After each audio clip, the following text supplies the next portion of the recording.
I'm feeling good. Feeling strong. Yeah, me too. Season 5, it's here. Season 5. Oh, gosh. Boy. He did it so good. So excited. I know, everybody thinks I'm kidding when I say I'm just so glad you're here.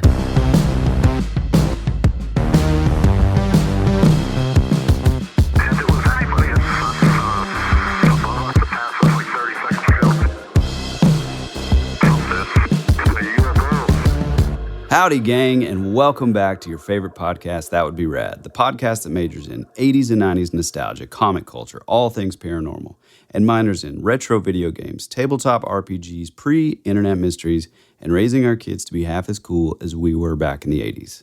I'm your host, Tyler Bentz, and this is your other host, Woody Brown. Hey, pal. Man, Season 5, Episode 1. Season 5 is upon us. Pretty exciting, dude. I mean, they say time flies, and it certainly does. Yeah, it really, really does. The crazy thing is I feel like we're to the point now where every time we or I or you come up with a topic, it's like, God, man, have we covered this already? I know. A lot of episodes, man. A lot of episodes. But I can honestly say, well, let me ask you this, dude. Please. I pretty much say, here recently at least, this is one of those topics that we talked about when the podcast began. Oh, yeah. Have I said that? I feel like I've said that a million times. Oh, I feel like we both say this every episode. Like, this is one of the topics that got us started, that made us want to stop. Yeah, it's just weird. But again, I'm going to be repetitive here. This literally is one of the most amazing stories I've ever heard. Yeah. It is 100%, or I should say was on the list that first year when we started to cover. But it's a topic that it's a little bit daunting and intimidating to approach because there's just so much. Yeah, it is. It's one of those, and also because there's levels of, I don't know, would you say like secrecy or sort of kind of like covering up of identities, that kind of thing. It's like, it's very sprawling, but then at the same time, your debunkers could be like, oh, well, it's all just anecdotal and it's all fake. Sure. And yeah, exactly. And it's one of those stories that for the benefit of just, well, for the entertainment value alone, I like to approach this in I don't know. I just like to keep it a mystery, man. Keep it fun. Oh, yeah, dude. Yeah, and this is one that is filled with mystery and is possibly the most fun, and that is the Count of Saint Germain. All right, listeners. You ever heard about someone who seems to have slipped right through time itself? Someone who's been spotted across centuries, always looking exactly the same. Never aging, never dying. These kinds of figures pop up in myths, legends, and urban folklore all over the world, and every now and then, we get a case that's just too bizarre and too amazing to ignore. So I'm so glad that we're doing this today. This is a figure who not only fascinated the elite of Europe, but may have found his way to the United States in the early 1900s under a new name, a new city, but still the same man. Or maybe something not quite human. Dude, this story is so next level because not only do we have an actual historical record of this man's life, or at least one of his lives, but we also have eerie similarities to another figure who showed up over 100 years later, seemingly unchanged, like I said. Some people say that they think he may have been an immortal alchemist. Others say he was a vampire. Maybe he was both. And of course, my favorite theory, perhaps a time traveler. Either way, this is one of the strangest unsolved mysteries of all time. And like Tyler told you, this is the legend of the Count of Saint Germain, the man who never dies. I think it's best, again, because like we said, there's just so much information. We're going to take you through the annals of history. I think it's best for us to start with the original legend. Now, it's kind of, again, there's a bunch of different information, but what we do factually know is the first sort of known, or at least documented, appearance of the Count of Saint Germain happened in the mid-1700s in European high society. He was a diplomat, an artist, a musician, and an alchemist who claimed to have uncovered secrets far beyond human understanding. But what kind of made him truly bizarre at that time was the fact that no one really knew where he came from. There weren't any birth records, no real past, just boom, all of a sudden, he's kind of rubbing shoulders with the highest members of society. He just kind of appeared in these courts of France and England, already wealthy, already powerful, speaking multiple languages fluently, like French, Spanish, Italian, English, Sanskrit, Chinese, and supposedly even Arabic. Mm-hmm. And we're talking like native fluency. Yeah. Yep. But it kind of gets even weirder. What if that was like the episode? And he knew a bunch of languages. Oh, and he was good at We music. love you. We appreciate you. Okay. People started to notice something was a little off about him. He, throughout these interactions and over a short span of time and stuff, people would see him or interact with him, and he never really seemed to age. I mean, we're talking over decades. Even portraits of him always kind of depicted this man as a man in his early 40s. Kevin Pollak. Yeah, hold on. He does look like Kevin Pollak, but I'll give you, I'm going to read a little description of his physical appearance, just in case you might see this guy on the road. So physically, this guy was of medium height, or slightly less than medium height. He had black hair and brown, what have been described as soft and penetrating eyes. Mm-hmm. And that's according to Comtesse d'Hermar. Olive skin. Oh, man. Am I the Count of Saint Germain? That's literally what I was thinking. Well, this is where it starts to sound He's got the nose. a little bit more like you. So he's got a dimple on the chin, which you don't have, and neither do I. Yeah, I'm the farthest from olive skin. I'm No. about I know this is the part that, well, maybe, he used a bronzer, but Oh, I do use bronzer. there you go. So he also has small feet and delicate hands.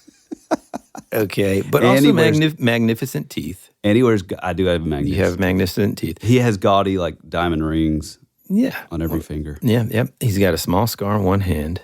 Again, he spoke all these languages fluently. I mentioned previously that he was also a known musician. He played the violin. Yep. He was known to be a musical composer. He played piano. He sang. He painted. He was a contemporary, or even some considered a rival to, like, Handel, Man. which is, And he was no also- joke. I'm saying you can Yeah. find his music on YouTube right now. You can just look up Count of Saint Germain, best songs, top 5.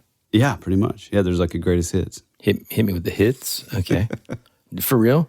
Yeah, you can find his work. Like he was like a legit guy. He also was like a master painter, master violinist, master pianist, master composer, author.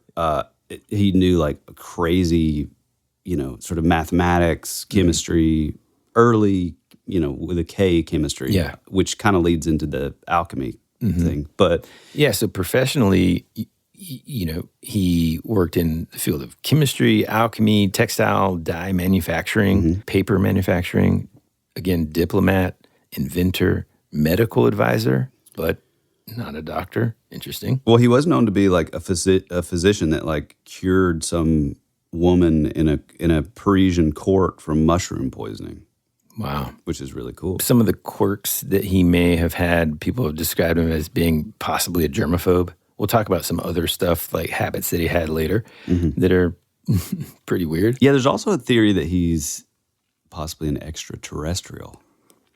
Well, let's not get into the theories yet. But Okay. he also, so excited. Also, and this is interesting, and we'll come back to that possibly. He also had let's say a man working for him or a traveling companion named Roger Zeffort, who travels with him, and we'll talk about the span of time here, the span of time that happened. But it's interesting because this already, if you're a fan of literature, this already kind of sounds similar to a story, one of my favorite stories, and one of my favorite movies that Jim Caviezel was in, and that's The Count of Monte Cristo. And there's a little bit of a connection there too, and we'll get back to that later. So again, people would see these portraits of him, and they always depicted him as this like sort of early 40s guy. And then they would see him decades later, and he looked exactly the same. Yeah. You know, and the thing is, it wasn't just one or two accounts. This is over, hundreds of years of sightings and interactions with this guy documented, written in journals. He moved sort of in and out of high society like a ghost, showing up in France and then showing up again in Russia, then in England, each time exactly the same, kind of as if he's appearing out of nowhere. He's already got this wealth and power and just showing up in a new place. It's almost like he was copy and pasting himself into history. I mean, and the funny thing too is like one of the things about this is like even his, he didn't really have that many enemies, you know? So you would imagine somebody who, I mean, quite literally has popped up in everywhere from like Mexico, you know, all throughout Europe, France, Russia, like all the most like the top sort of courts of aristocracy, and barely any enemies whatsoever. But the only account that I did find is there's this guy named Bonnie Prince Charlie who was, you know, sort of he thought that he was a spy, so they had him arrested. And even when he was arrested, he talks of him as he is called an Italian, a Spaniard, a Pole, someone that married a great fortune in Mexico, ran away with her jewels to Constantinople, a priest, a fiddler, a vast nobleman, and the Prince of Wales has had an unsatisfied curiosity about him. So even like his enemies were just so drawn to, he was just so charming, and like he had all these things that was just like, wow, this dude can do it all. Yeah. And it's like, that's what's crazy about it too. It's like, he's not just some fringe sort of weirdo that just shows up, you know. We're talking about a time when, I mean, imagine even if we were time travelers and we went back to the 1700s, dude, we would be arrested immediately and probably killed, because they'd ask us a question and we'd be like, you got any gum? You know what I mean? And so he's brushing elbows with kings and queens involved in like political intrigue, and no one can really like pin down who this guy was, but he was charming enough to make it to where it's like nobody cared. You know? And it's like every time someone sort of got a bead on him, poof, he kind of slips away. There's references to him all over the place, letters, journals, historical records. But the problem is the timeline doesn't really make sense necessarily.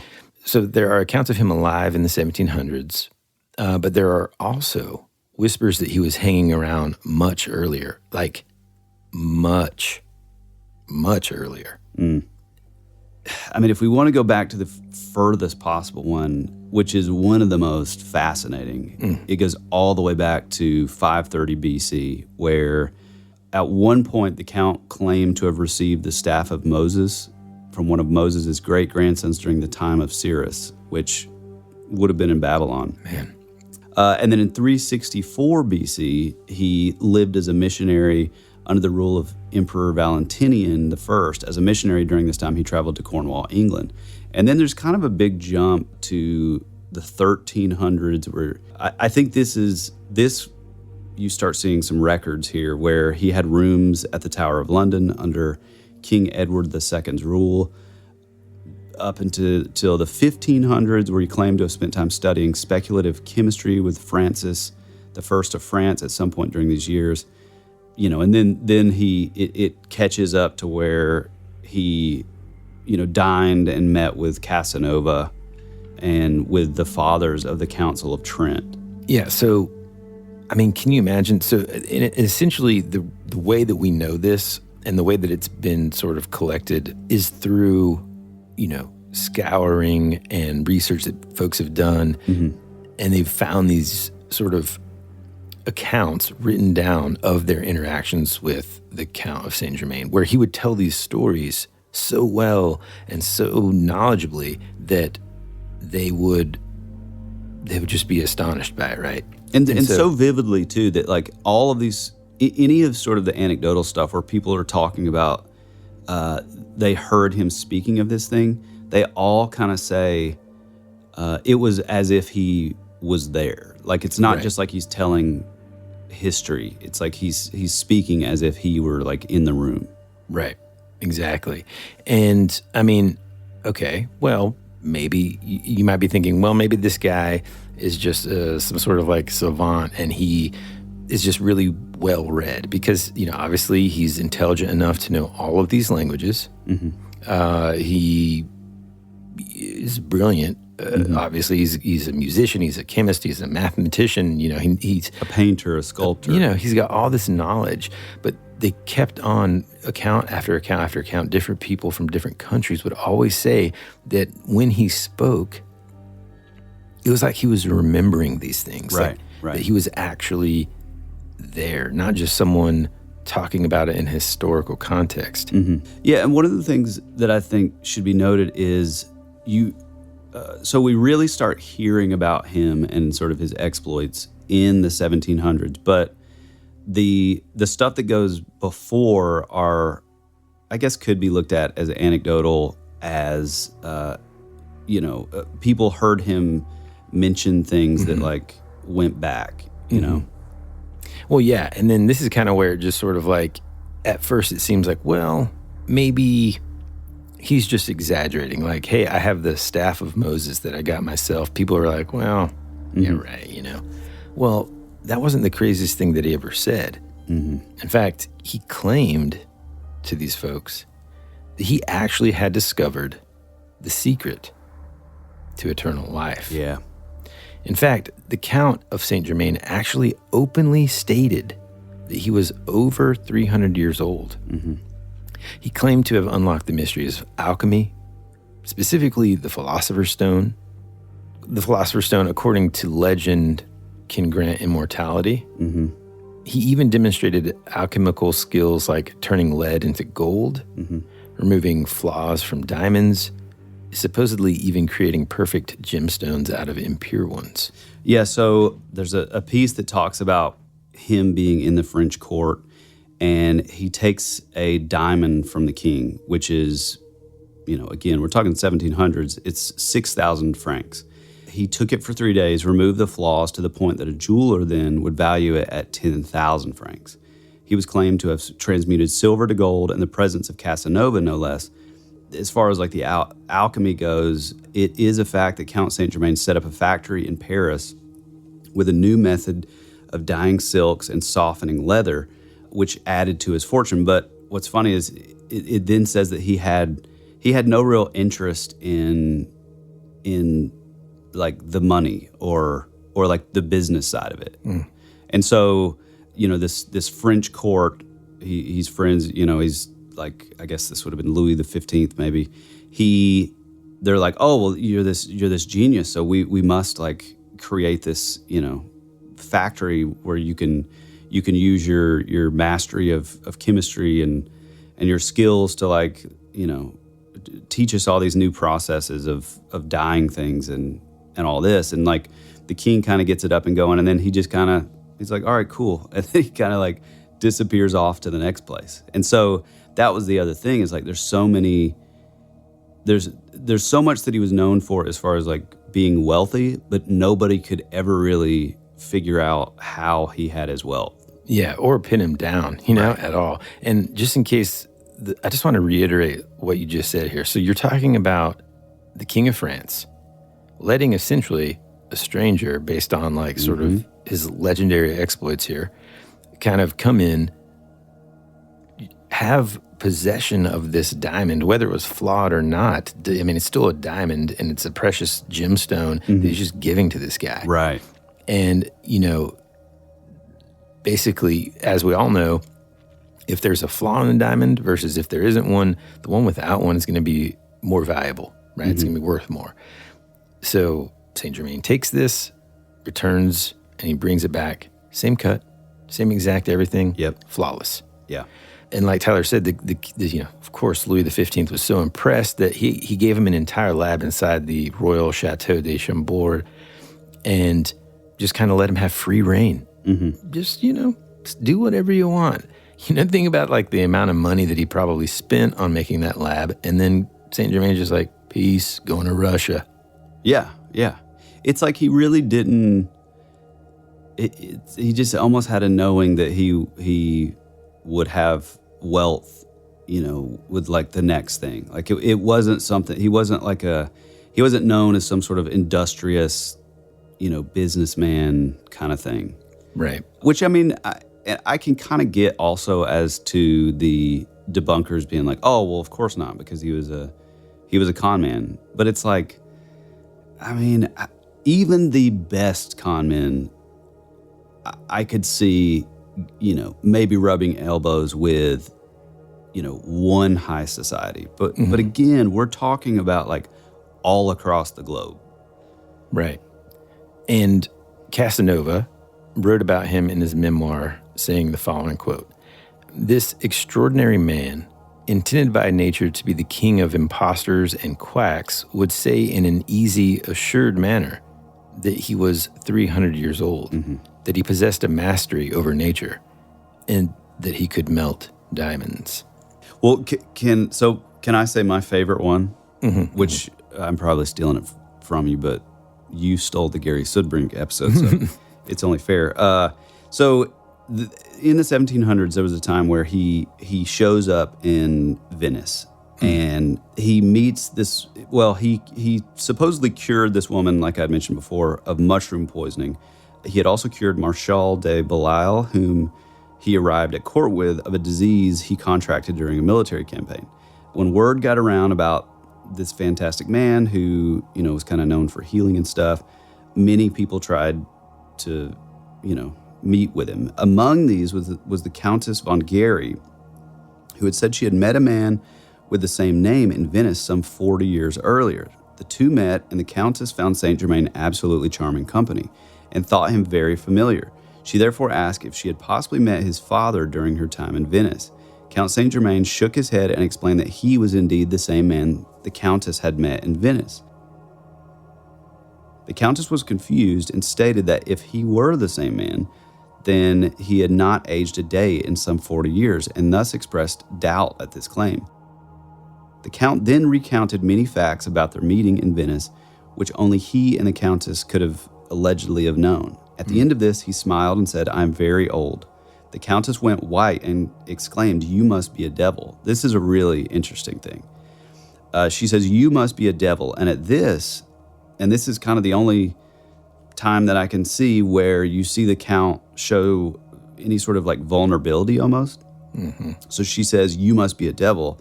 And it says his composure changed. He began shaking. He became pale and whispered, "Please, no such names," before excusing himself quickly from the room. So to me, this is like, out of, all the theories that we've kind of thrown around and all these sort of fantastical possible beliefs of what this man is, I just find that so interesting that he was just kind of like shut down at her saying that he was a possible devil. Right. So also around this time, it's sort of recorded that there was a young noble that recounted a remarkable exchange that he had had with one of the Count's servants. I find this really, really interesting. Being skeptical, the noble had told the servant, "Your master is a liar," to which the servant had reputedly replied, "I know that better than you, young sir." And the servant, however, appears much younger than the noble. He tells everyone that he is 4,000 years old, but I have been in his service 100 years, and when I came, the Count told me that he was 3,000 years old. Whether he has added 900 years by accident or has lied to me, I cannot say. There was another occasion when the Count was being pressed on a matter of ancient history. He asked his valet to prompt his memory, to which the servant replied, "Perhaps the Count forgets that I have been in his service only 500 years." If Count de Saint Germain did indeed possess the elixir of life, it seems he was sharing it with his servants. I think that is amazing. That is really cool. It goes back to that potential guy that he had working for him. And again, it reminds me of the Count of Monte Cristo. Remember, he has that that guy, God, what's his name? Not Mercutio. It's almost like a sidekick type. Yeah. So moving on, in 1755, the Count was in Vienna, where, by this time he was a wealthy aristocrat, and by 1760, the King of France sent Saint Germain on a diplomatic mission to The Hague, where he took part in peace negotiations between England and the Netherlands. He is then reputed to have made a fortune in Holland before taking part in the Russo-Turkish War of 1768, being raised to the rank of general in an imperial Russian army. So even just that paragraph, it's like he's in the court of Vienna. The King of France sends him on a diplomatic mission to negotiate like a peace deal between England and the Netherlands. And then by the end of it, he's in Holland making a fortune. And then by the end, he's an imperial Russian. He's a general in the imperial Russian army. So for 10 years here, there's no mention of him. He's kind of, which I know what you're thinking, Woody, and this actually kind of lends a little credence to what we're going to get into later. But there's 10 years here where he kind of disappears. Until 1784, an elderly man, apparently in his 70s, who suffered from rheumatism and bouts of depression, died in the small town of Eckernford in Schleswig-Holstein, now part of Germany. This man, slightly built but with a vast knowledge and impeccable manners, was declared to be, by Charles, Prince of Hesse Castle, the Count de Saint Germain, one of the greatest sages who ever lived. If Saint Germain had the elixir of life, it had apparently ran out, as he died alone in a quiet German town of pneumonia. Yeah. And I actually thought you were going to read this quote, which is from Voltaire, but I'm going to save that for just a second. Okay. Because all of this stuff's happened.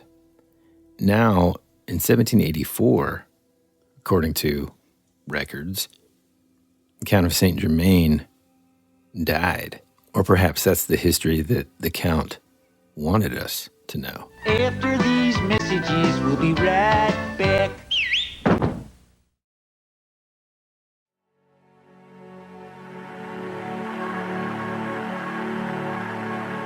It's a pretty cool place if you're a Martian. Or a vampire. You think you really know what's happening around here, don't you? Is anyone out there? We're fighters for truth, justice, and the American way. Hey, this is Woody. And this is Tyler, and you're listening to That Would Be Rad. And now, back to our show.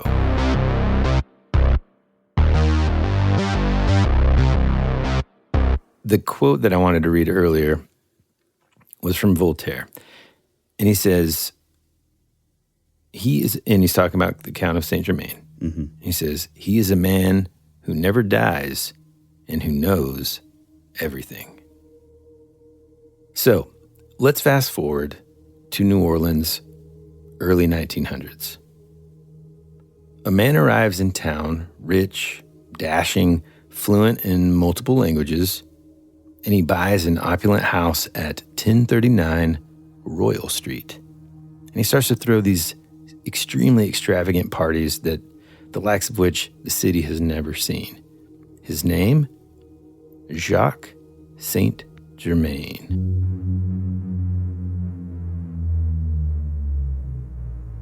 And just like the original Saint Germain, Jacques was charming, mysterious, and ageless.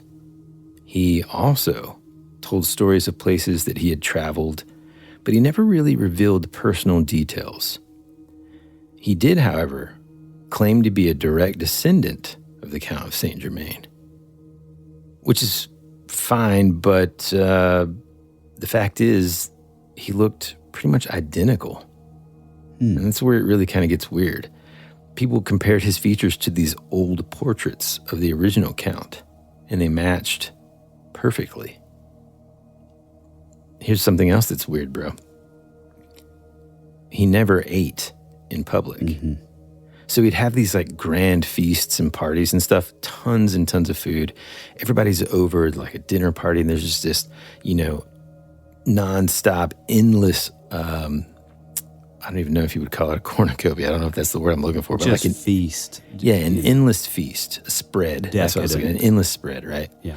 And he would never even touch a single bite of food. He would sip wine, smile, and sort of just interact, but never eat. Yeah, and it's said that Casanova, Madame Pompadour, Voltaire, they all mention dining with him. And, he would just be the center of attention. He would be, just so charismatic. All eyes are on him through these meals. And we're talking like 4-hour long, meals, these giant tables. You just think of the most decadent kind of feast, And on all of these occasions, all these people all mentioned that he never took a single bite of the food. Yeah. Casanova, speaking of him, he had a quote about this, writing of the original Saint Germain had observed actually the same behavior. And this is the quote. Instead of eating, he talked from the beginning of the meal to the end.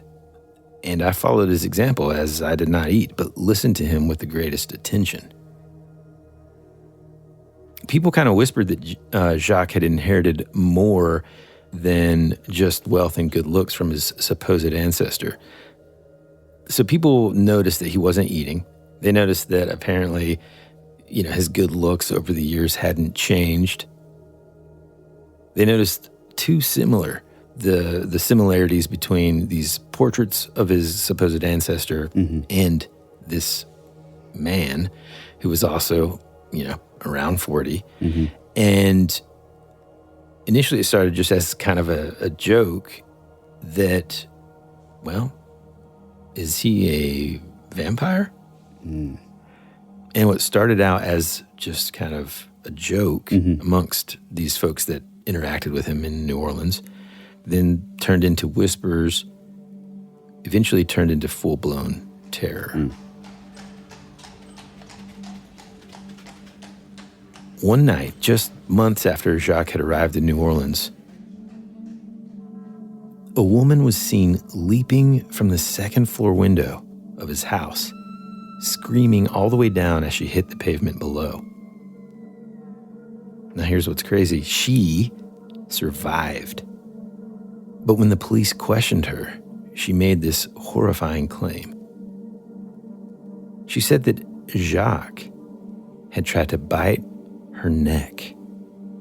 She reportedly fought him off, terrified, before choosing to jump out of the window rather than stay in that room with him.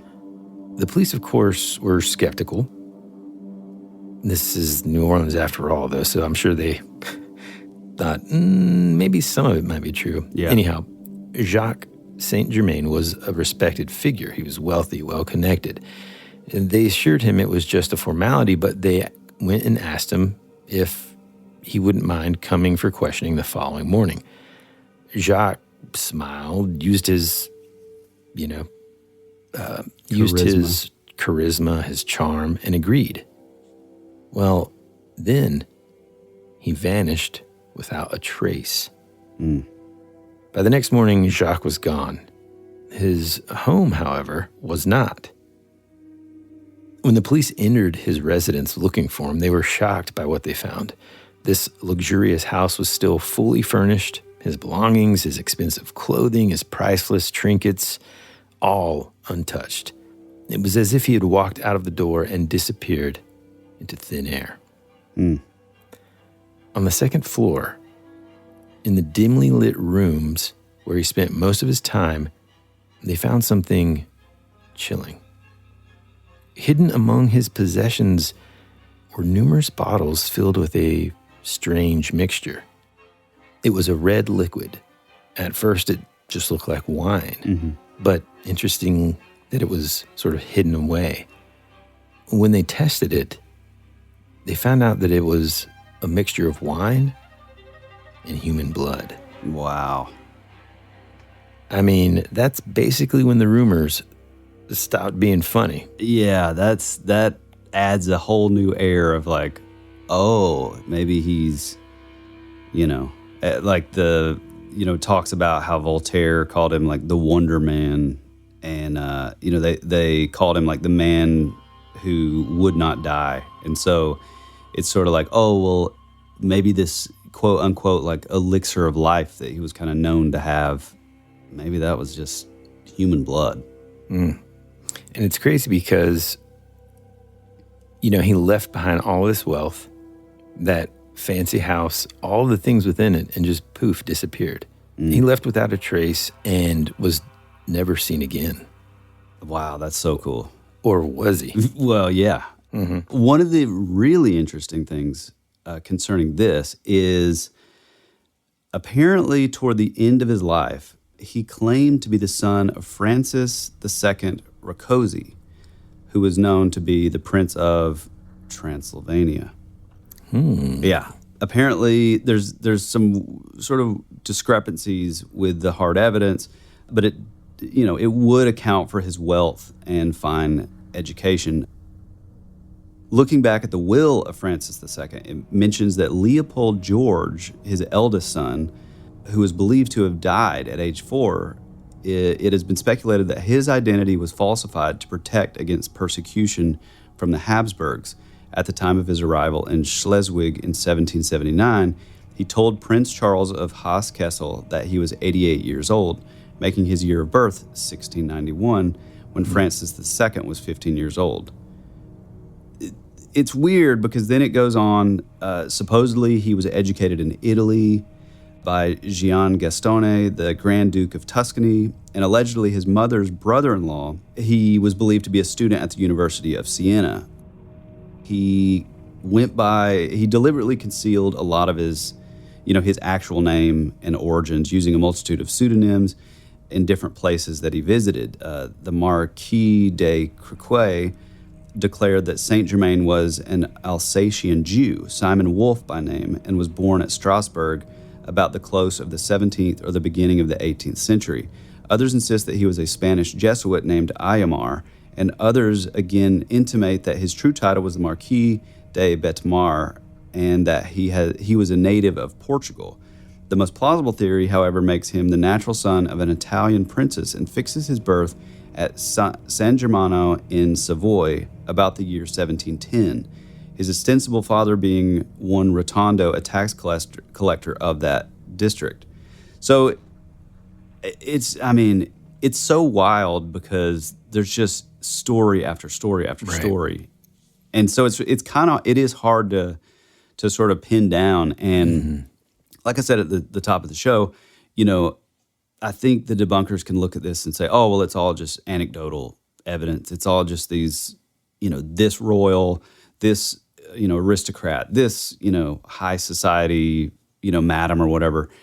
All these reports are coming. They're just like in their diary entries, in their journal entries, in like their sort of treasury, books or whatever, in the record keeping. Yes, they are technically kind of anecdotal, but I think if you're able to give a little bit of that stuff credibility, I think it in fact sort of helps along the fact that they knew who he was, even though he was going by these other sort of like hidden, secret identities, right? Basically.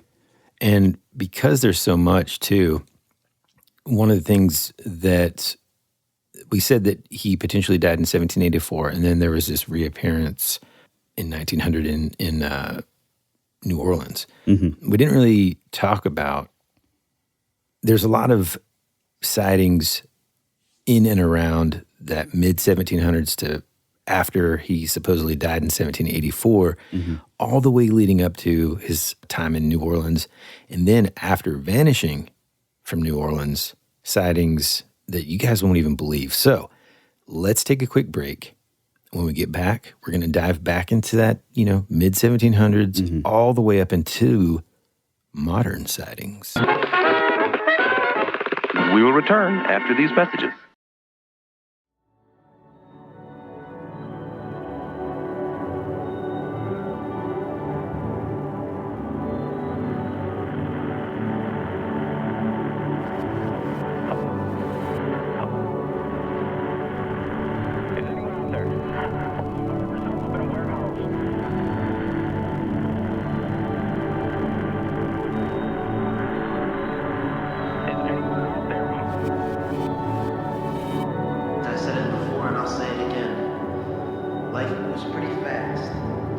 don't stop and look around once in a while, you could miss it. Hey, this is Woody. And this is Tyler. And you're listening to That Would Be Rad. And now back to our show.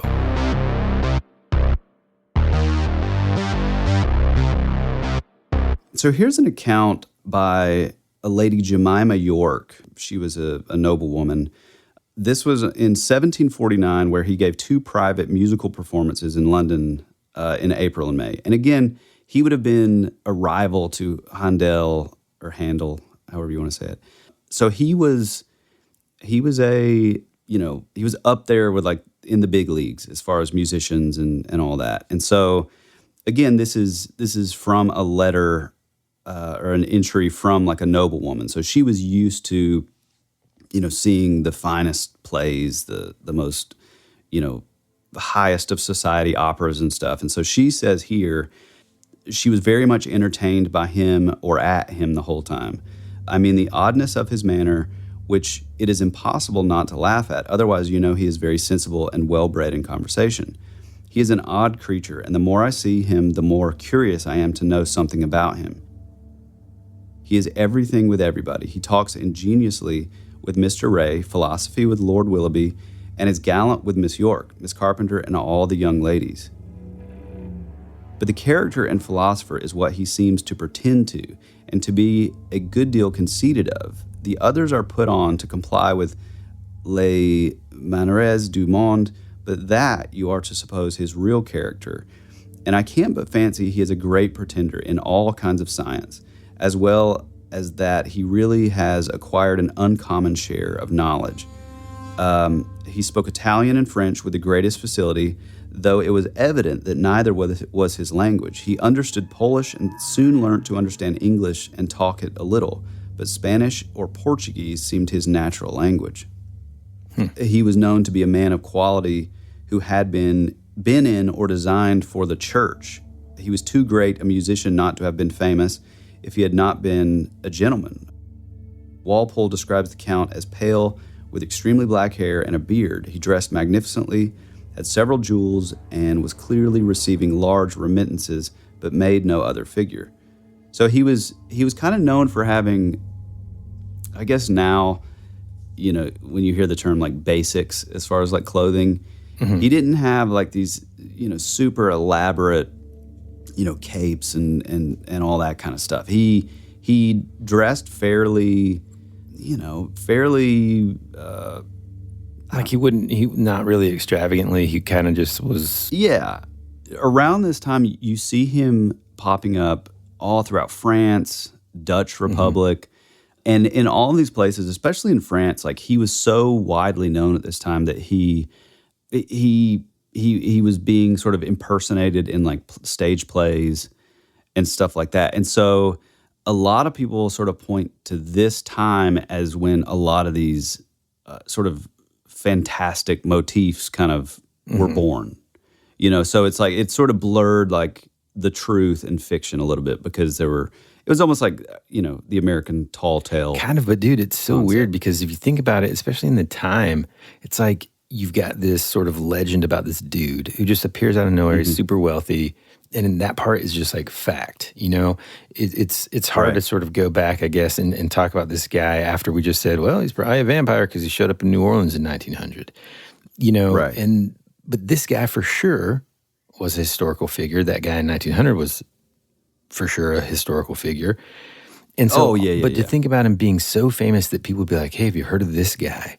Or even being able to like, that sort of help him get into places because of that renown that he just seemingly achieved without doing anything, It really just kind of, I don't know, man, enhances that mysterious quality, but then also it's just super intriguing to me now, in 2025, thinking about someone all the way back then that was that famous, Yeah, it's almost like his reputation sort of preceded him, and he was becoming like so big. But again, a lot of it does fall.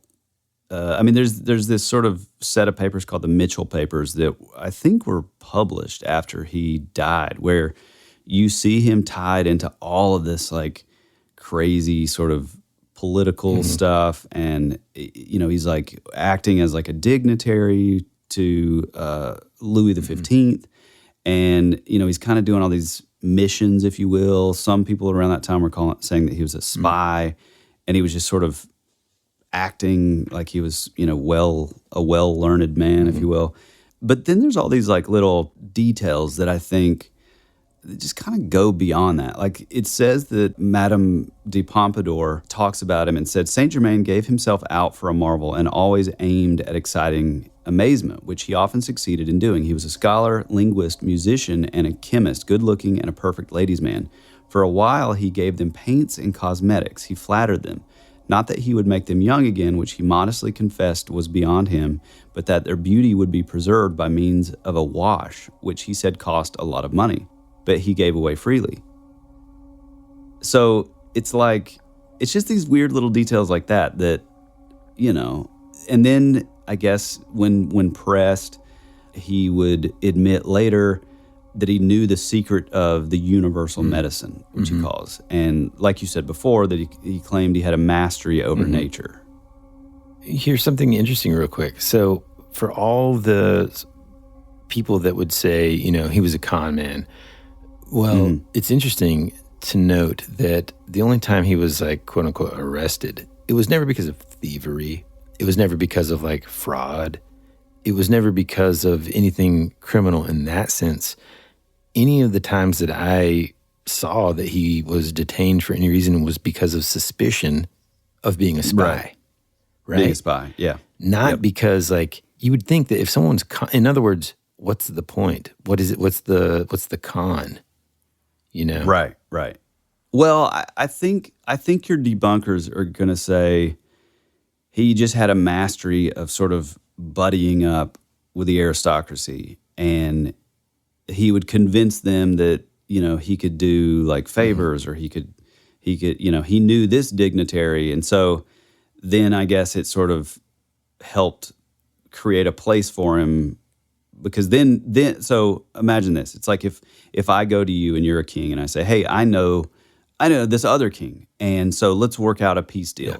Well, then you as a king write up official decree and you send me with it. So then I show up to the other king and say, hey, I'm sent on behalf of this king to work out a peace deal. And then it appears that you have all this connection.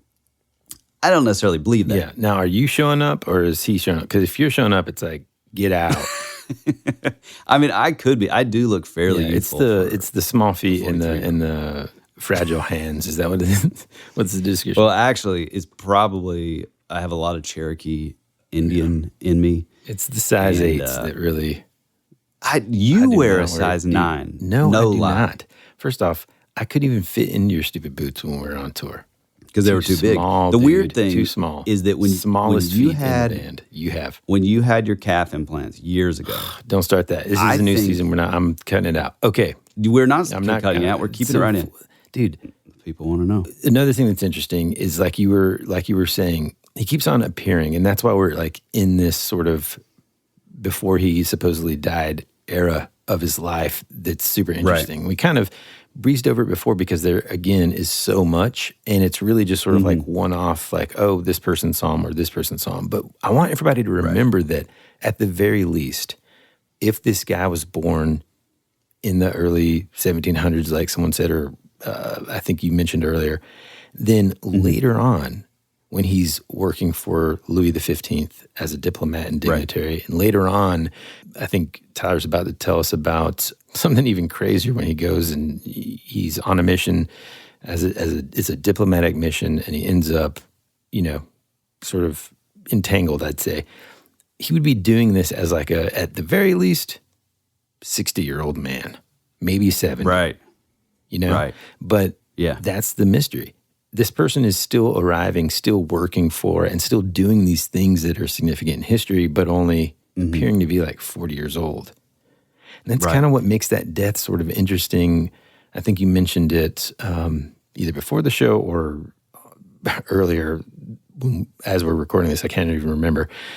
Yeah. But how it was as if his time had run out or the power had run out. Yeah, which is kind of I got a theory about that real quick, dude. Well, I have a theory too. You give yours first. Okay, so mine is that wasn't him that died Total in 1784. BS. Same. It is somebody that, or maybe it is one of the people that worked for him, but it's someone that just aged normally, could kind of give enough details here and there. And maybe the Count of Saint Germain said, look, you do this for me, I'll make sure your family never has to worry about money again, wealth, your legacy of ancestors will be one that people talk about, and yada, yada, yada. So this old man agrees to it. He goes down in history as Count of Saint Germain dying in 1784, and then the real Count can go on and do X, Y, and Z. Yeah, and my theory is a play off of that. I wonder if, like we had mentioned before, he's going on these sort of political dignitary type sort of missions, if you will. I wonder if, because like I said before, there were two separate occasions where he had an assistant and he had a valet, and one claims that he had been with him for 100 years. The other one claimed that he had been with him for 500 years. So you can learn a lot about a person being around them for 500 years. Right.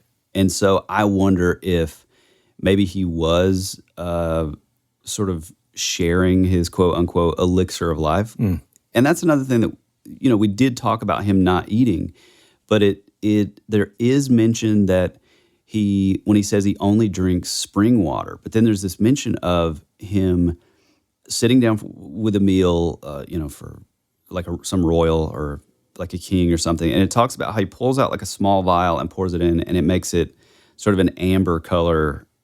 It's almost like like the Kool-Aid, like the little you squirt into your water to give it like flavored water kind of stuff. Never heard of it. Okay. Or like Mio, like is a brand. It's almost like that. He pulled out like this little vial of something and he poured it into the spring water, which made it an amber color.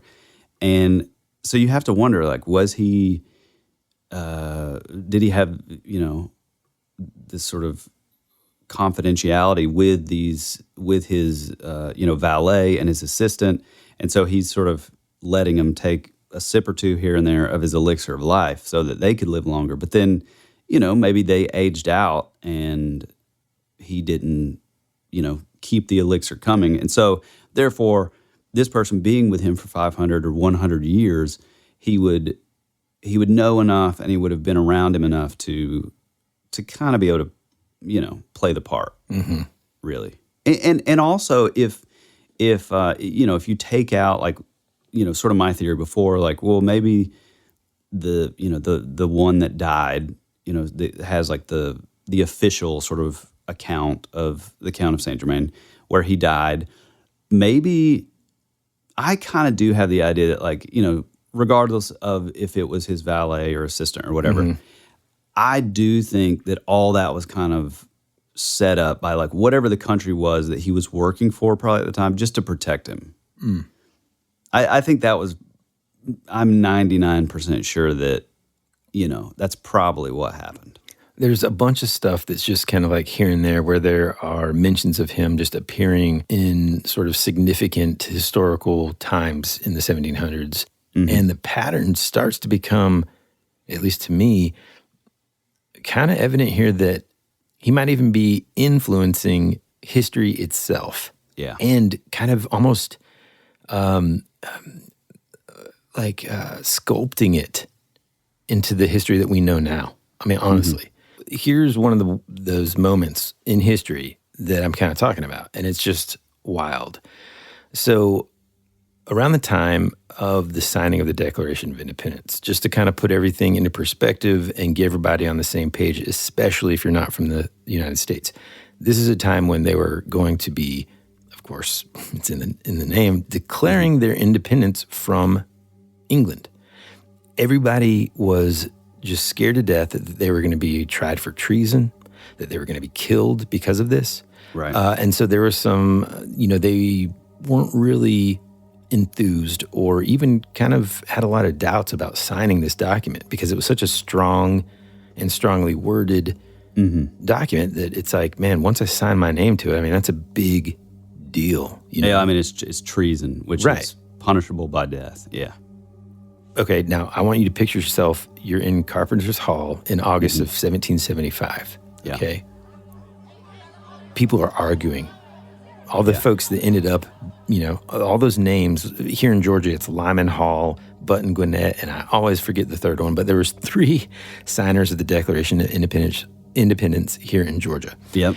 All these people were kind of arguing back and forth for a more modern sort of contextual comparison. Just think about these confirmation hearings, but with even more gravity and importance behind it. This is life and death in a lot of these guys' eyes.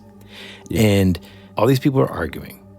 And it is said that this mysterious person that was in the hall, or I should say unnamed, stood up and gave this rousing speech full of vigor and fire and enthusiasm, talking about the importance of declaring the independence from England for America to be its own country and have its freedom and all this. And it was almost as if everybody sort of just agreed and instantly sort of rushed up there after John Hancock and just signed that important document. Yeah, he kind of breaks this crazy sort of chatter that's going on in Carpenter's Hall, where the people who are afraid to sign it are sort of fighting and saying, this is our life. I mean, you can only imagine. And so this stranger stands up, and what's weird is when you go back, there is a few unnamed men, or there's just an initial. And so it's pretty interesting that this sort of stranger just stands up and, he talks about, God gave America, the freedom to be free and all that kind of stuff. And I think it's such an interesting, maybe a little bit of a jump, but when you look at the historical record, he was missing for 10 years in 1774. And then up until the 1780s, he appears again back over in Europe. And so you hear this, and he's talking about peace, and he's talking about, freedom and all these things that are good. And then you look back at his sort of track record. Okay, he's sent by this character or this king to talk about peace negotiations. He was known for trying to stop the 7-Year War. He was known for he always had these ideas of stopping war and having peace, which kind of play into the idea. Later we'll hear of this idea that he was a possibly an ascended master. And so he's able to kind of get the 30,000-foot view.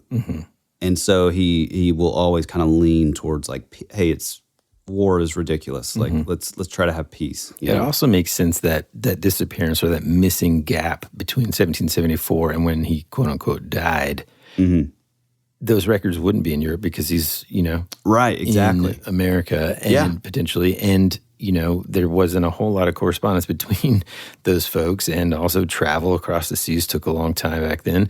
So there's so much of it. But to me, that was just the craziest thing ever. Just this mysterious man present at the signing of the Declaration of Independence. Yeah.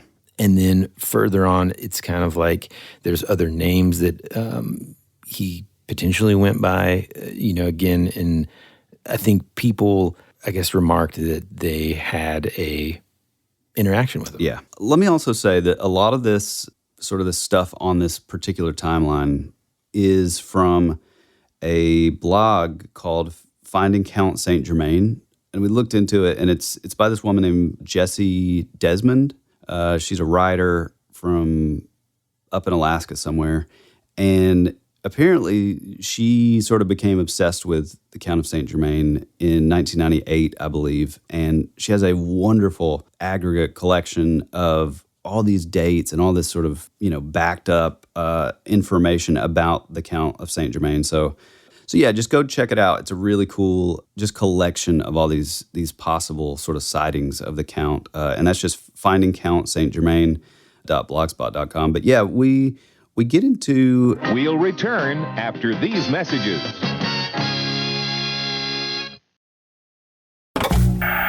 America's future can be determined by our dreams and our visions. It was very intense, bright light. For over 200 years, there have been reports of giant man-like creatures From Another dimension, another world, I don't know. The most intriguing mystery on the North American continent. This is Joshua Cutchin, and you're at my home for weirdness. That would be rad.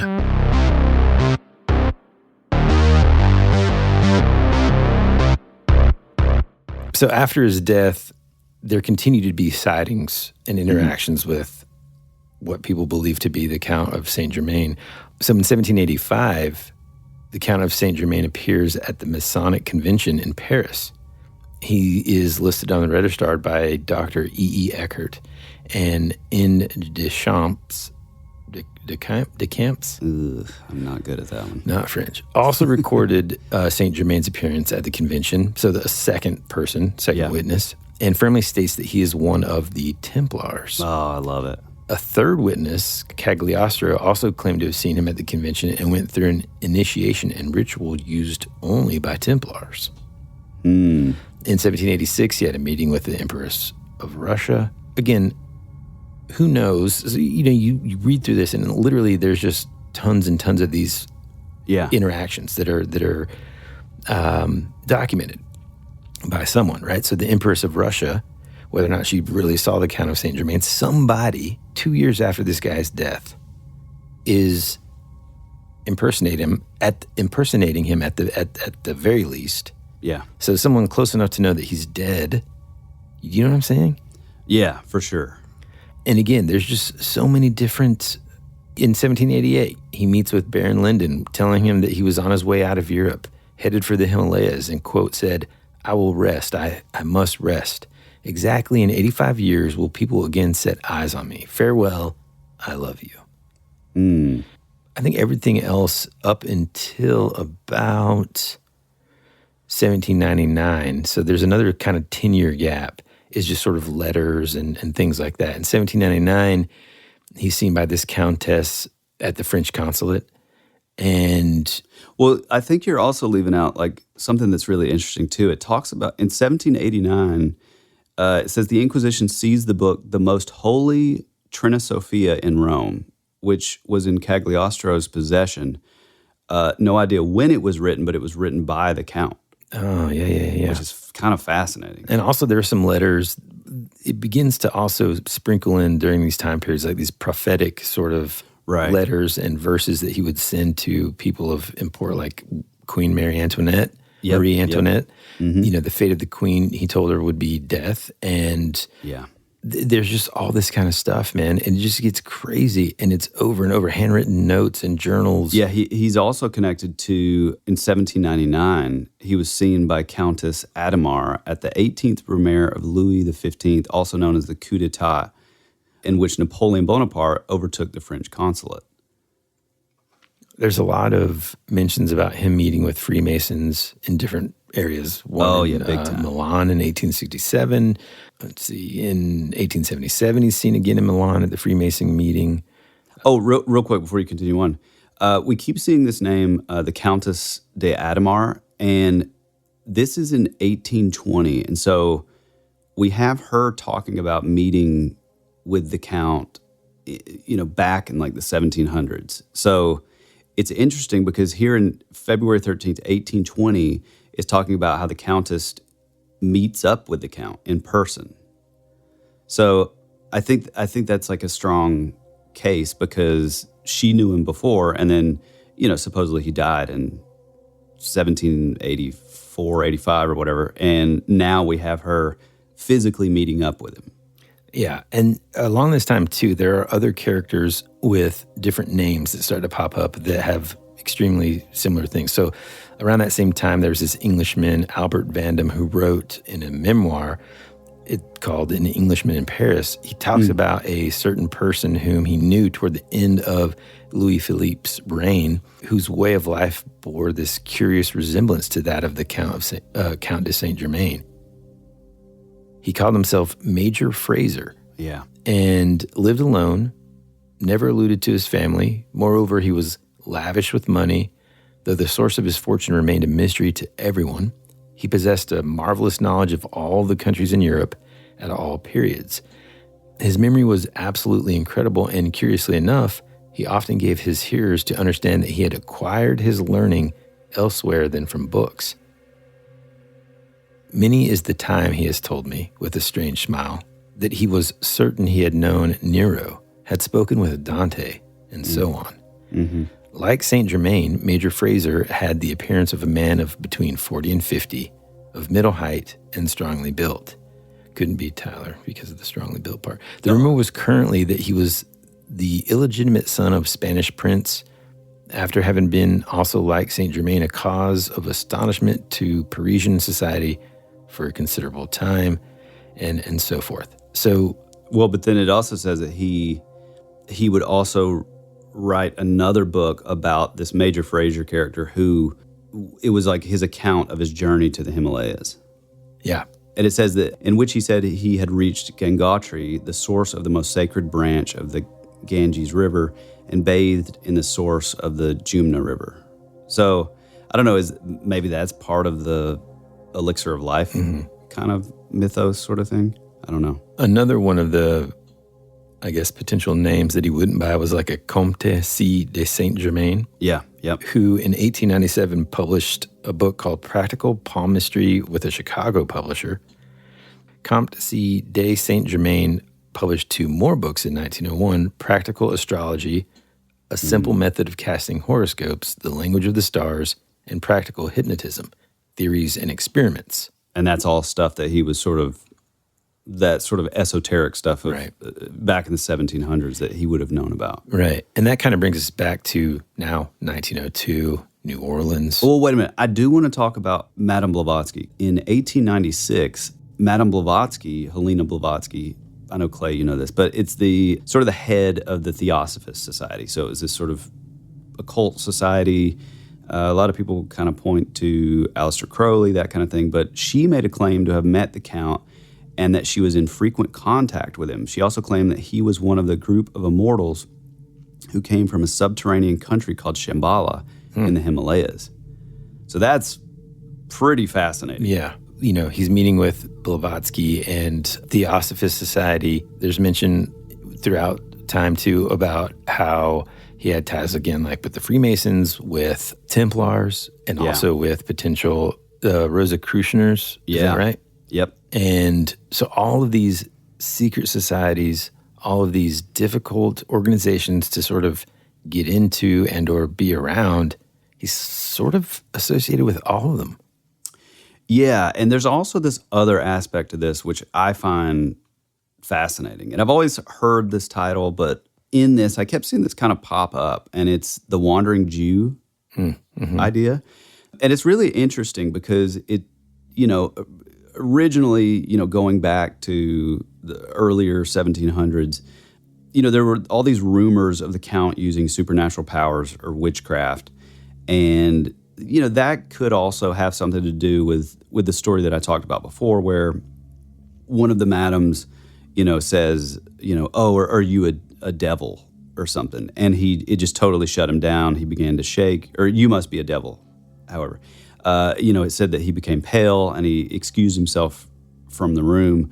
I think, I don't know, I wonder if there's connection with this. So this idea of the Wandering Jew is the story that was sort of brought back to Europe by the Crusading Knights, or like the Templars, which again plays into him being at all these like Freemasonic lodges and these like Templar societies.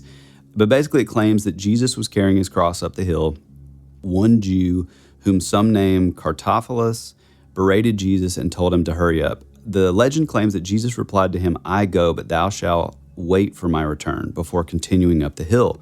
The legend continues that Cartaphilus laughed at the time, but as the years rolled on, he watched those younger than him, first children, then grandchildren, die before him. And it slowly dawned on him that what Jesus had meant.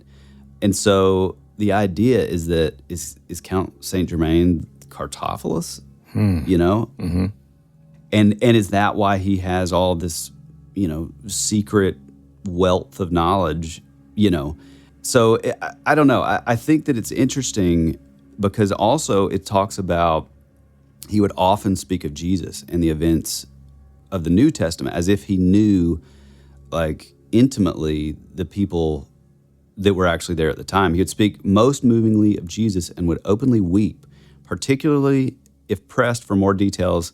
He would quickly change the subject, which is pretty interesting. It says, of course, not all society accepted the preposterous wandering Jew theory. Some people, I think, thought it was sort of, anti-Semitic. But as this was the 18th century, some thought he may have discovered the elixir of life. It then continues on to saying like, oh, well, he wasn't an immortal. He was only immortal because of like whatever elixir, which we now know is more than likely blood. Right. Here's the other part that's kind of weird, man. Like, we talked so far a lot about the fact that he was very well-versed in history and events, right? Yeah. Detailed, in fact. So much so that it was kind of hard not to believe that he wasn't actually there, all the way back into the biblical days. Yeah. Well, and I mentioned this kind of earlier, where he would sort of send these almost prophetic letters to someone like Marie Antoinette and some other folks. And not to cut you off, but a lot of those letters, a lot of them are like a warning of, again, like coming back to, hey, choose peace. Hey, do not advance on this country. It's going to bring your demise, basically. Mm-hmm. Well, and then here's what's interesting. So in 1914, during World War I, 2 Bavarian soldiers captured a Jewish-looking man. During the all-night interrogation, the prisoner of war stubbornly refused to give his name. Suddenly, in the early hours of the morning, this unidentified Frenchman got very irritable and started to rant about the futility of the war. Right. He told his captors, "Throw down your guns. The war will end in 1918 with defeat for the German nation and her allies."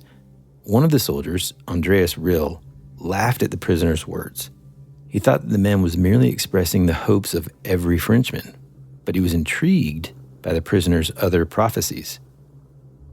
Quote, "Everyone will be a millionaire after the war. There will be so much money in circulation, people will throw it from the windows and no one will bother to pick it up. You will need to carry it around in wheelbarrows just to buy a loaf," the Frenchman predicted. Was he referring to the rampant inflation of the post-World War I Germany?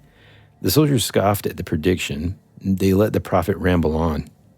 He continued to kind of give them more future history lessons and said, "After the confetti money will come the Antichrist, a tyrant from the lower classes who will wear an ancient symbol.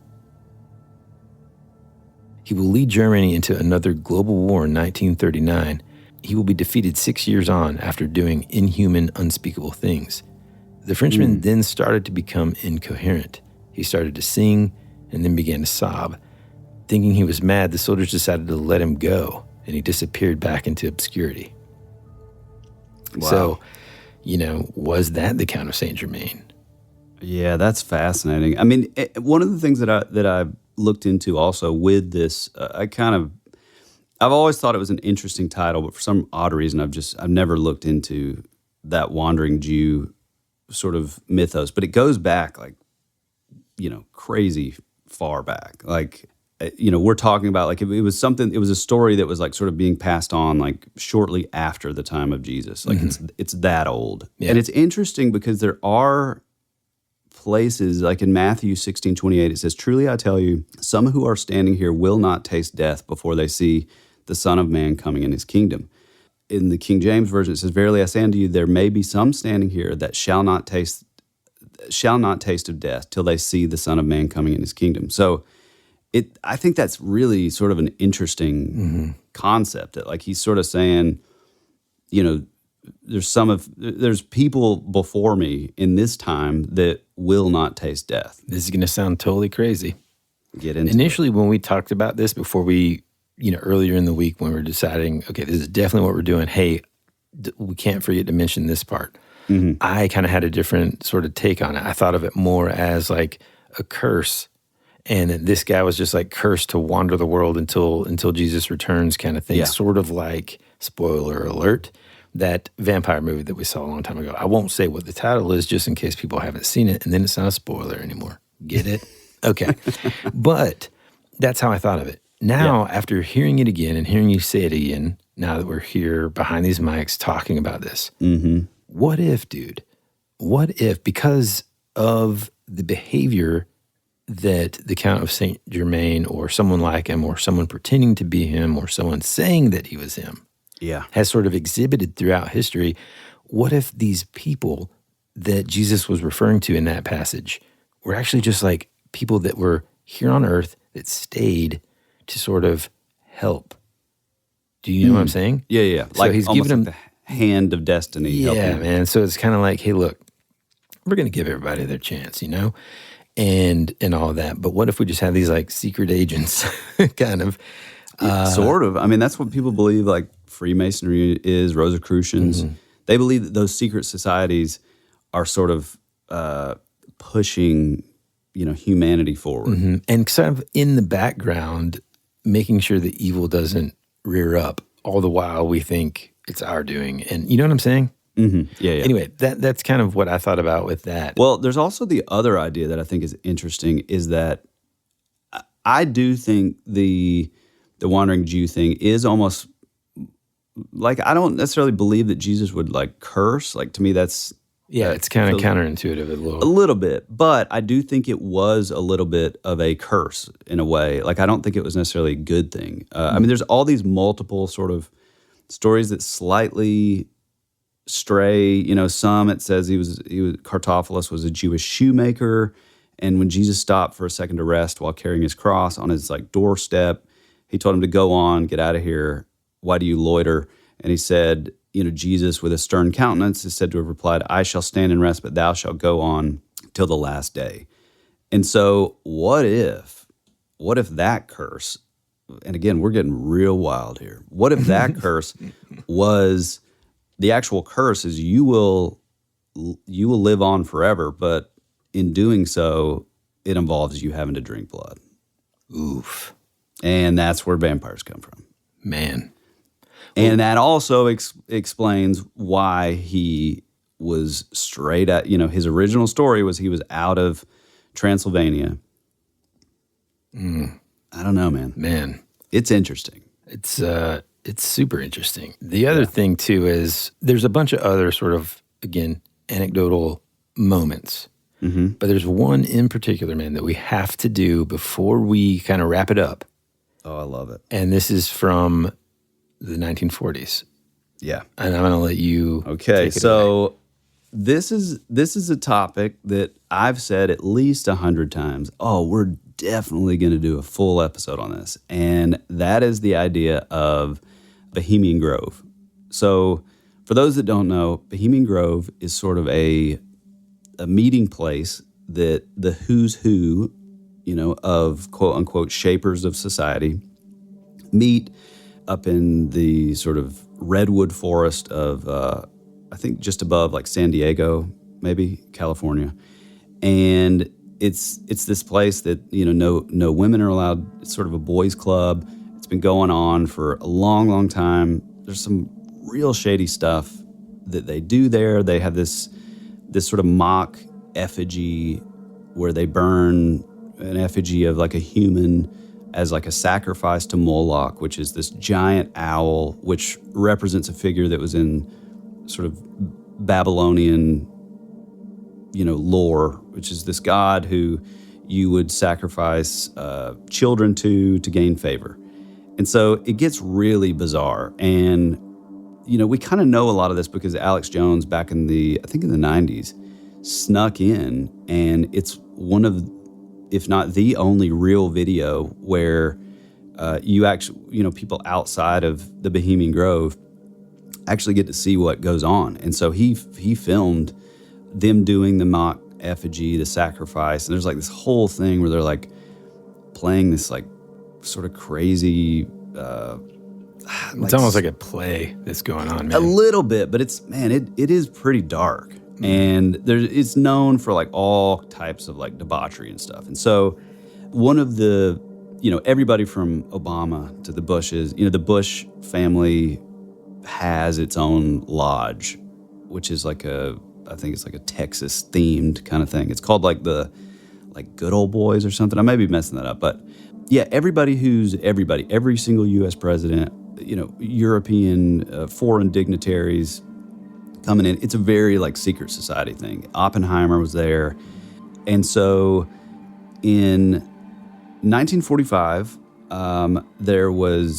this was the particular meeting where the original talks for the Manhattan Project were happening. And this is sort of the, anytime you hear talk of Bohemian Grove, this is like one of the sort of signature meetings that people talk about, where all these people talked about, hey, we have this technology, we're creating this bomb, and da-da-da-da. And it sort of put the wheels in motion of, okay, this is how this is going to play out. It's going to do this to this country and, yada, yada, yada.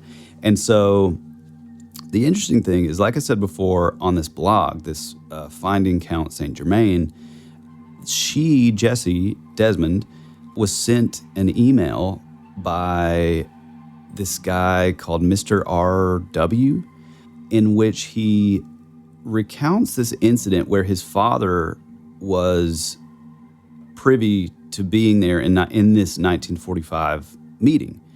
And he said, and this guy was called Mr. E.B. I guess, they're keeping the names hidden or whatever. But he was a writer. And so he, was constantly writing stuff down. And basically it was this idea that he met this guy and he explained that he was like a man out of time. He was very mysterious. He was kind, extremely well-liked, charismatic. But then you had this other half of the people who he would talk to that nobody knew who he was, I guess people claim that, or some people would call him Marcus S. Garman, which, Saint Germain, Marcus S. Garman. I don't know. Yeah. It almost seems a little, maybe like some sort of anagram kind of thing. But basically, I guess Mr. E.B., the guy's grandfather who was there, he sort of made friends with this Marcus S. Garman character, and he asked him to have dinner with him, to which he replied, he only eats alone, which, again, it really sounds familiar. His grandfather asked if he would like to have a drink, and it says Marcus agreed to that, but he said he only drank spring water. And then the grandfather says that he added flavoring from a small glass bottle he kept in the inside breast pocket of his outdated but still new-looking jacket.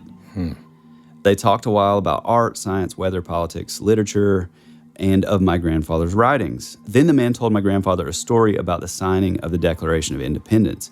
He said Marcus recounted the event as if he were actually there. He said that the men who were to sign the Declaration were all afraid of being punished for treason. He explains that it took place at Carpenter's Hall in August of 1775. Upon hearing this from the cowardly men, the man, Marcus said, a stranger stood up and revolted. The gods gave America the freedom to be. And he said, the story has stuck with me since my grandfather told me this in the early 90s. So, It's pretty fascinating, dude. Yeah. And what's interesting is this is about the time that the quote unquote sightings started to get less frequent, few and far between. And the last one on this lady's timeline was actually 1972, where Richard Chanfrey, I guess is his last name, went on French television claiming to be the Count. Oh, right, yeah. People have also kind of made a funny comparison to the Count of Saint Germain, a painting of him, and Kevin Pollak? Yeah, Kevin the Pollak. Actor. Yeah, Kevin Pollak. You might know him from, That Thing You Do, The Whole Nine Yards, or The Usual Suspects. Yeah. Which, again, like going back to the Bohemian Grove thing, this is not a place that, like I said before, Alex Jones like snuck in and stuff. He just videoed it from like hidden off into the forest. So this is the last place I would imagine that you would want to show up and like, crash Bohemian Grove. Right. So I just want to put that out there that this place is under like such secrecy, no women allowed. They do whatever they want. Nixon even talks about it being, I'll just say for lack of a better word, a place of debauchery where anything and everything does happen. So I would imagine that if you got caught there just being some random dude playing a part, there's a high chance that you're going to be killed. Yeah. You're not just walking around being like, oui, my name is the Count of Saint Germain. Boom, bullet to the head, especially when you're discussing, I mean, feasibly, they were discussing, the splitting of the atom, big stuff. This very secretive and very intense stuff that went on. So, yeah. I mean, there's just so much about this guy and this mystery that, first, if you made it this far, thank you, because I know we kind of got a lot of information out there. But again, it's one of those things that we didn't even, we scratched the surface for sure, but there's so many other sort of moments throughout time that people had supposed interactions with him. And the fact, again, going back to this is 100%, no matter what, this was a real person. This was someone that actually existed at least in the 1700s. Yeah. But I don't know, it's just so captivating to me that someone could exist like this, have all this crazy knowledge. And again, if he was a con man, to what end? Just to rub shoulders? Like, where did he get his wealth from? He was never caught for stealing. He was never, put on trial for fraud. There is nothing like that. He's sort of like a Forrest Gump character in a way. Boy, I'm going to let you help me out with that one. No. I'm not saying that like he's like Forrest Gump. Okay. I'm saying, you see Forrest Gump just like popping up in the background of a video of JFK. Saying, yeah. He's on the steps behind like Martin Luther King. Like, it's like you see him at all these like crazy historical things, and like it's interesting because it does make me think something similar to what you said before, where it's like he does seem like this character that is placed on this earth, however, to move society in certain directions. Yeah, I was going to say, because the main difference between him and Forrest Gump is Forrest Gump, a fictional character, right? But is in those moments almost accidentally. Right, oh yeah. Whereas Saint Germain, it definitely seems by design. Oh yeah. Either his or someone else's. Yeah, for sure. Yeah, I this is just such a fascinating story, and like what he said before, like if you've made it this far, we thank you, because it's so sprawling and it's so, while a lot of it is anecdotal, it's one of those stories where it's hard not to, the next thing you read, to get excited about. So we're like, oh, you got to, and what about this? And what about this? And so we apologize beforehand if, it seems like it's just sort of like we're jumping all over the place, but it's kind of the way you're sort of hearing it in real time of these things of like, oh, Woody's going to think this is really cool. Woody, check this out. Yeah. So we thank you for hanging in there with us, because we know it's a little all over the place, but my God, it's fascinating. And we've still got some stuff to talk about, and like even just like our theories, what do we think, that kind of thing. I think kind of a continuation of what this story holds. We're going to do that over on our Patreon, where we can kind of dig a little deeper, necessarily go a little deeper in certain areas, and again, just kind of discuss our theories about it, because mine kind of changes. I'm a little back and forth. So anyways, man, what an awesome legend to talk about on our debut, Season 5, Episode 1. Yeah, dude. Thank you for joining us on our Season 5 premiere. If you would like to reach out, give us a comment, do so over on our Instagram. If you got something you want to tell us, your own localized urban legend, your own maybe paranormal encounter, you can do so by shooting us a DM, or more long form, shoot it over to thatwouldberadpod@gmail.com. Even better than that, we'd love to hear those beautiful voices of yours. And you can do so over at thatwouldberadpodcast.com, where you can leave your own voice memo where you can possibly appear in a future episode. If you want to support the show, you can do so over at our Patreon, The Rabbit Trail. It's more of what you love. It's a little looser. We record a little later at night, but it's such a great way to keep this train on the tracks, and we appreciate it so much. We're so grateful for all of our listeners, new and old, all of the folks that have been with us since episode 1, and up to the folks that just started listening, but they're plowing through those past episodes.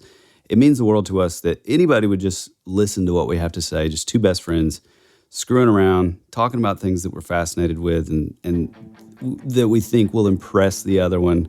And we really do kind of have this feeling like you guys are just an extension of another friend, So we appreciate you so much. What do you got? Anything else you want to say? I'm just so glad we finally did this story, man. But yeah, if you happen to see somebody that looks kind of like a blend of me and Tyler walking around out there, maybe just ask him, hey, are you the Count of Saint Germain? Yeah, I absolutely agree. Tell a single friend about the show. Leave a 5-star review. We love you. We appreciate you. And as always, be rad. That's the way it goes.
Clouds in a time where I just needed some sunshine. You were already dead before you became a ghost.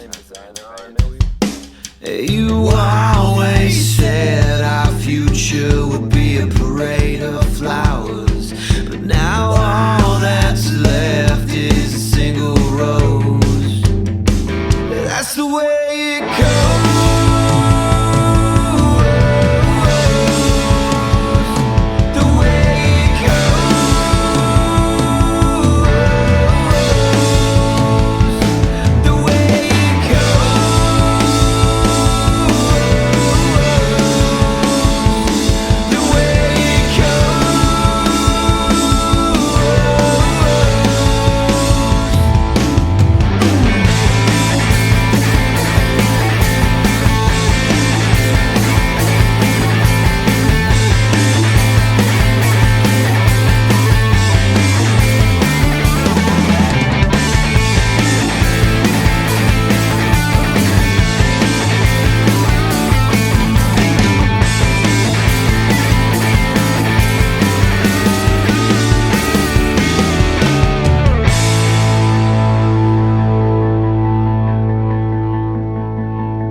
Access granted. Some people say or think maybe he was an immortal.